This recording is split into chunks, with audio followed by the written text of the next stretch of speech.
The ultrasound techs are not technically allowed to tell you anything. They give it to the doctors, and then the doctors get to tell you.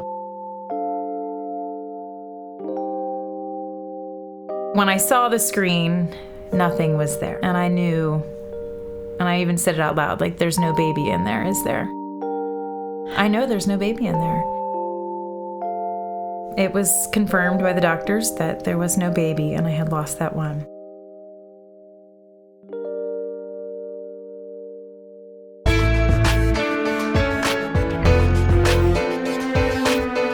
Welcome to the Brand New Me podcast. I'm Frances. And I'm Pam. And we are two women passionate about helping others thrive in life, not just survive. In each episode, we're going to find creative ways to offer hope for your future through our own life experiences. So join us every week as we learn together that we really can be a brand new me.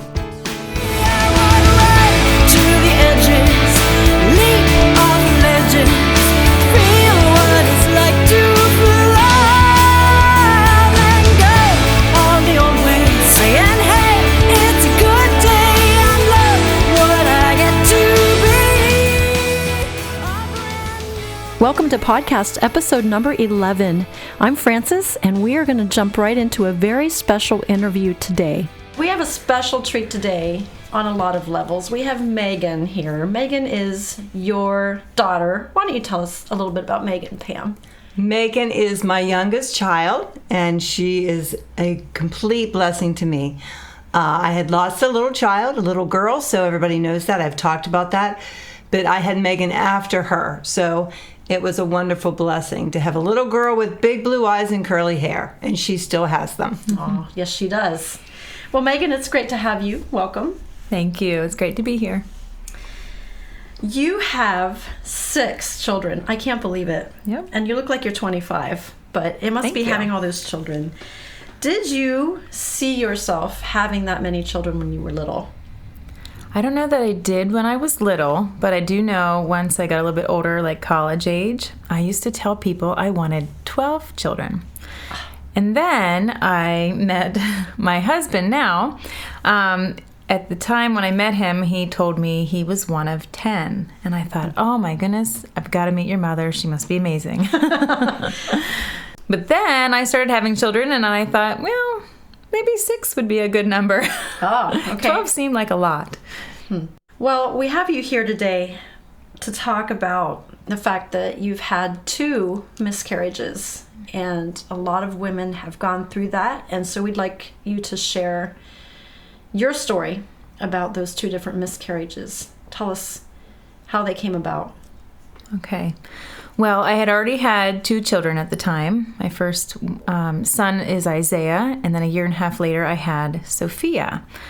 And I can't remember the exact timeline after Sophia was born, but she was little, and I remember we got pregnant again, and of course we were very excited because we wanted to have a big family. And it was before the 12-week mark that we went into a doctor's appointment, and they did the ultrasound, and there was no heartbeat.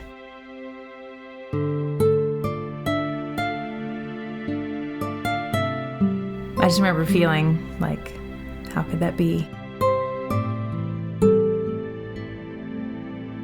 The one moment I remember clearly was sitting on my living room floor with my 2 babies and just crying, and them looking up at me like not knowing why I was crying. You know, they're little and they don't know what's going on, but they just kind of went about their way and played and did their thing. And I remember calling my mom and telling her what happened. And so the doctors pretty much told me I just had to wait it out. And I know a lot of people have procedures to have it removed, but they just said if you want to just wait the weekend and see what happens, you can do that. So I talked with my mom, and she decided to come up to be with me for that. And I remember, I don't know if it was a Friday or Saturday night, we were just sitting in the living room watching a movie, and it was kind of like this anxious waiting, because really it was a matter of when is my body going to let go of this child? Am am I gonna go through labor? What's it gonna be like? And I remember sitting there during the movie and feeling like these mild contractions starting. And I can't remember how close together they were, but I remember it was a little while. And then I knew I had to go to the bathroom because I thought something was going to happen. It was at that time I ran to the bathroom and was sitting there, and out everything came in the toilet, and I was devastated, and I remember crying, and I'm sure I yelled. You did. Yeah. You yelled for us.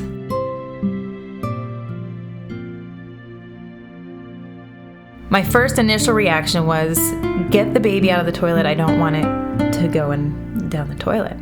So I reached my hand down in there and pulled everything out that I possibly could and threw it on the floor, and if you've ever been through a miscarriage, there's lots of blood and all that, and I just was devastated by the whole thing. And of course, my mom panicky, and Myson's just trying to figure out what to do, and I said, I've got to find this baby. I've got to find the baby. So we called a good friend of ours who was a midwife up in New York when we were living there. And this was later at night, I don't know, maybe 10. It was late. 10 to 11. So this sweet lady came down with her rubber gloves and everything to come help us out. And I said, I've got to find this baby. And she just sat on the bathroom floor with me, and we just went through all this stuff that came out. And I knew at that point the baby was not very big. I mean, it was only, I don't know, anywhere between 8 and 10 weeks, and they're very small. But I just thought, if I could just see that baby before I have to say goodbye, I just wanted to see it. And I don't know how long we searched. I don't know. Oh, it seemed like forever. But we never found the baby in there. But I think at the end, when I was like, okay, I just need to let it go, it'll be all right, she just helped us get cleaned up, and just had to process it from that night on. Pam, what was going through your mind at that time as her mother? Oh, I was feeling so much pain for her at that time, because there's my child, we're looking for this baby, and it was a devastating time, and I was grieving because for the baby, but grieving more for Megan because of her loss. And I can't remember, was Rick still living at this time or not? Okay. Yes. So was he there too? No, he wasn't. Okay. Nope, you came up by yourself. Yes, Okay. It was a 4-hour trip, and when she called me, I just got in the okay. car and went, and he had responsibilities at home, but I was so glad I was there to be with her at that time. I never experienced a miscarriage, so I didn't, I lost a child, but I didn't understand miscarriage and what it's like, and it was an experience that I have never understood, and it's very difficult because sometimes when you don't have a miscarriage, you kind of look at miscarriage as, oh well, the baby wasn't that big, it's huge. I mean, that's part of you, part of your life. It's part of your family, and you don't realize that until you really experience it. That's what I was going to ask, myself never having a miscarriage, to just explain to those who have never had, what kind of things are you feeling at that point? What's going on in your mind and heart? Well, from the moment you find out you're pregnant, you fall in love with someone you don't even know yet. You already know that from conception there's life, and it's this little person that's going to come and be a part of your family, so there's already in your heart, you're in love with this little one, and you don't even know them yet. And then to know that they're gone so quickly, and you never got to even hold them or touch them or anything, it's hard. It's hard to not meet them. Yeah, it's a lot to process, because it's... And you had 2 children already. Right, after having... I know, I often wonder how my mother didn't have a miscarriage that I know of but we lost 2 brothers. She lost 2 sons, and I often wonder how she continued being a mom to the rest of us after just losing her children. So I can't imagine having 2 little ones and then losing a little one in your womb. I think for me, though, it's always been they keep me going. So I had Isaiah and Sophia, and they needed me. They were little. They were, I don't know, maybe 3.5 and 2, somewhere around there. Not even. They need you, and you can't really just crawl on your bed and not do anything. They need fed, and they need changed, and they need put down for naps, and it just kind of keeps you going. And for me, that they kept me going. So tell us about your second miscarriage. I think that it was a very different scenario. Yes. So this one happened before my 6th child. So this would have been my 6th baby, or I guess 7th, including the one I lost. I remember getting pregnant and seeing the pregnancy test, and that time was not as joyful of a moment for me. Uh-oh. Yeah. How Wasn't so? quite ready. I mean, I already had 5 kids. I homeschooled them. We're busy. There's a lot going on. I was like, oh. But weren't you going to have 6? I know, but at that point, I just wasn't ready. Okay. So you thought, I still probably want 6, but just not yet. Right. Okay. So I remember taking the test and practically falling on the floor. Like, oh my goodness, I don't know if I can do this. And it was around my birthday, and I just was like, just a kind of a sinking feeling. Which then, as the next few weeks had passed, I felt guilty that I felt that way. But I was a wreck. I just was not ready for it. I remember my poor husband was standing in our bedroom, and I was laying on the floor crying, I can't do this. Just can't do this. And then to have a day where I was spotting, and I was like, what's going on here? And I kind of knew in my heart that I had lost that baby. And sometimes when I'm pregnant, I'm very impatient. And so that day I was like, I just really feel like I lost this baby. I don't think the baby's there. And so I called my midwife, and she's like, well, you can get an appointment, to get an ultrasound. And I was like, I don't know what to do. And I was just kind of panicky. And finally I asked my husband to take me to the ER. We don't have health insurance, so I didn't realize the price tag that comes with going to the ER. So he was so sweet. I'm laying on this bed, and they're taking me back hallways, to get to the ultrasound tech. And I looked up at him, and I was like, I'm sorry, this is going to cost us, isn't it? And he's like, it's all right. It's okay. Don't worry. So we get back there, and I remember her doing the ultrasound, and the ultrasound techs are not technically allowed to tell you anything. They give it to the doctors, and then the doctors get to tell you. Well, I've seen enough ultrasounds in my time that when I saw the screen, nothing was there. And I knew, and I even said it out loud, like, there's no baby in there, is there? And she's like, I'm sorry, we'll have to wait till the doctor comes in. And I was like, I know there's no baby in there. And so it was confirmed by the doctors that there was no baby, and I had lost that one. So this time around, I carried extreme guilt, because at first I didn't want this baby. And then I was trying to gear up for, okay, I accept this baby, talking to the baby, it's okay. I still want you. I'm just struggling right now.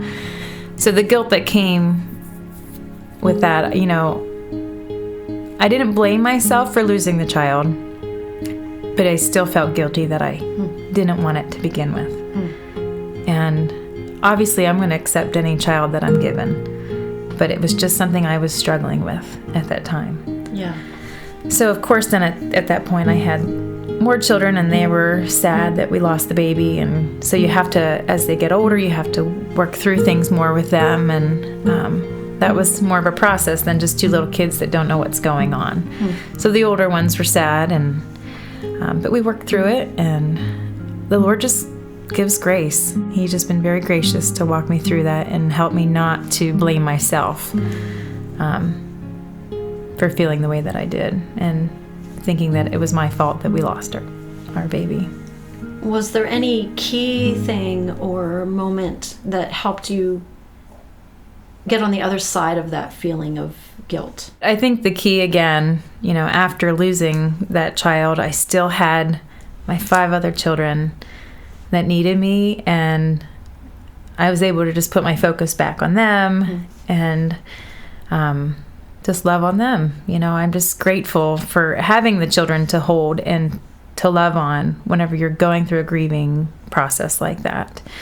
And I know for some women, they struggle to have baby after baby. They have miscarriage after miscarriage and never have that. And so my heart goes out to them because I know that they just want a little one to hold, to bring comfort. So after I lost my first baby, I got pregnant probably within a few months, and I had my 3rd child, Malachi. And we named him that because his name means angel and heaven sent. So now when people ask about that first baby, I say, well, if I didn't lose that first baby, I wouldn't have Malachi. And he is a special, special kid. And then the second time around, it wasn't much longer after that where I feel like God finally worked in my heart and said, okay, are you ready now for the next one? And the next time I was actually ready, okay, let's get pregnant. Let's have a baby. And I can't remember exactly how long later it was, but it wasn't much longer after that I got pregnant with Priya. And her name means beloved sweetheart. And she truly is a little sweetheart. She is. So those are my rainbow babies that God gave me after losing the other 2. You know what? I have a question that's maybe, it's not on the line of miscarriage, but looking back now, you wanted to have a lot of children. What has surprised you the most about being a mom? That's a good question. How much I really love it? Wow.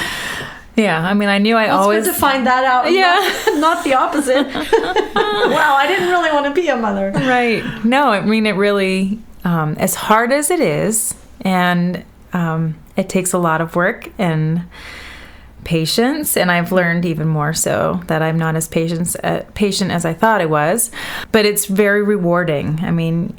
Even last night, I was snuggling my 5-year-old and my 2-year-old and my 9-year-old were laying on my 2 little rainbow babies. We're laying next to each other. And the 2-year-old just kept going, Kiki. And for some reason, Malachi thought it was the funniest thing ever. And he just kept laughing. And they both just belly laughed. I love kids laugh.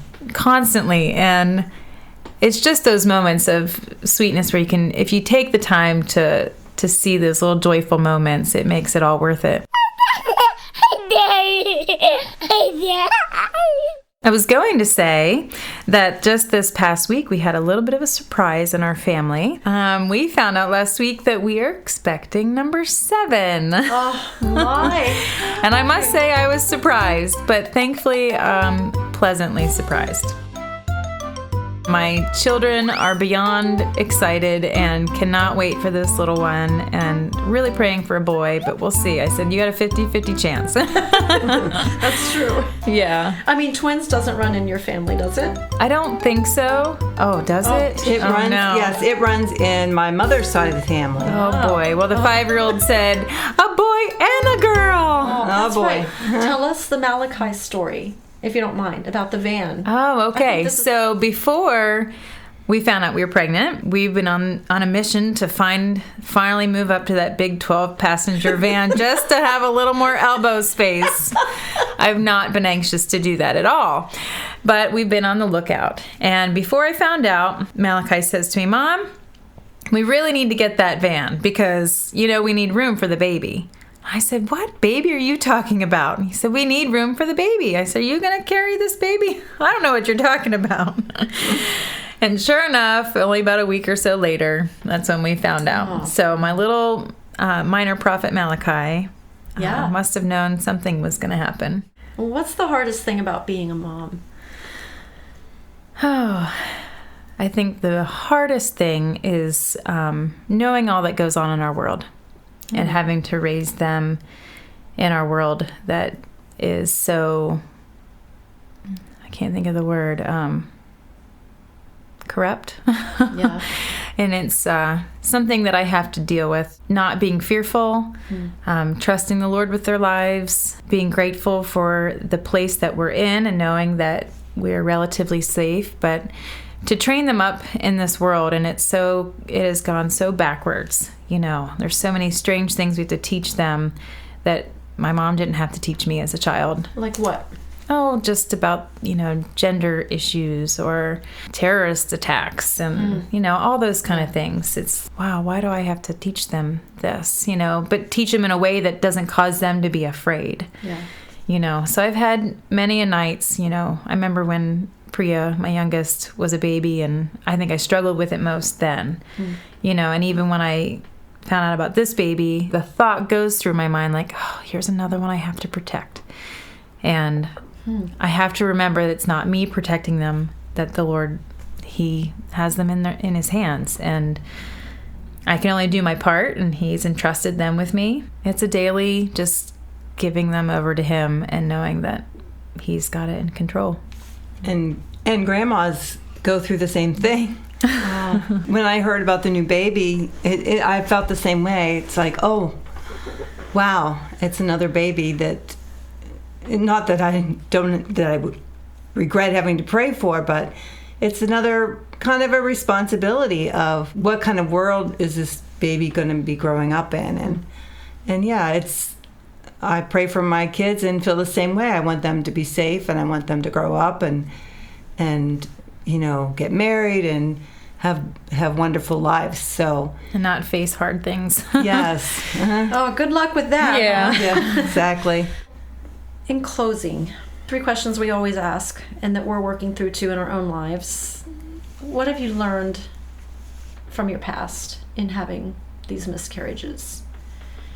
I just know that my key verse in life is Proverbs 3, 5, and 6 is trust in the Lord with all of your heart and lean not on your own understanding. In all your ways acknowledge Him, and He will make your path straight. And for me, I'm kind of a simple faith kind of girl. I like to have that childlike faith and know that I do trust Him with all my heart.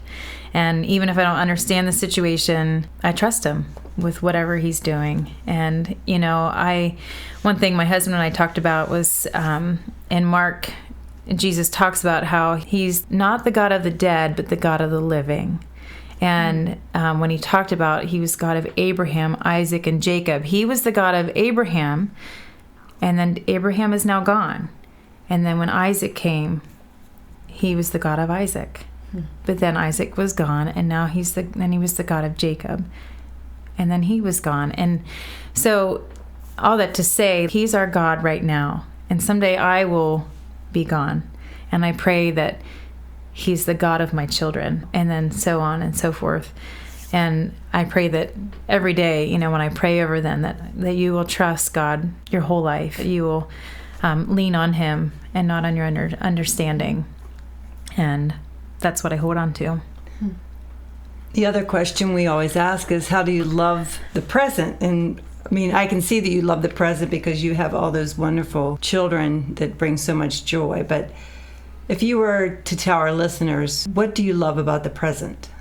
I would say I love just kind of focusing on where we're at now, I guess. I'm not a big dweller of the past. And I get excited about the future, but I'm still in the process of learning to take in every moment, every day, and cherishing these moments, even now with my kids as they're young. Because, my oldest is 13, and it won't be long until he's moving out and married. And I'm just trying to really enjoy now and do the best that I can now. And even in my homeschooling, I'm trying to improve what I'm doing so I can better train my kids now. So it's a process. Sometimes I do like to jump ahead into the future and what it may be like, but I'm just learning how to enjoy now with them, how old they are, all the different, everyone's in different ages and stages, and it's interesting to have a toddler and a teenager at the same time, I'm just trying to enjoy the now with them. How do you lean into the future? I guess I just look forward to seeing what kind of people my children turn into. Look forward to seeing the character that's built in them and just see like maybe what kind of difference they'll make in the world. I just think it's amazing. It's really refreshing to see someone being a mom and loving it and devoting herself to that. I'm not a mom, so I've chosen to find other things to devote myself to, but I have a high respect for people who raise their kids well. My mother was one of those, and I'm so grateful for her, and I thank you for being here and sharing your story and pressing on through even in the midst of the miscarriages. Yeah. It's great. Thank you so much for having me.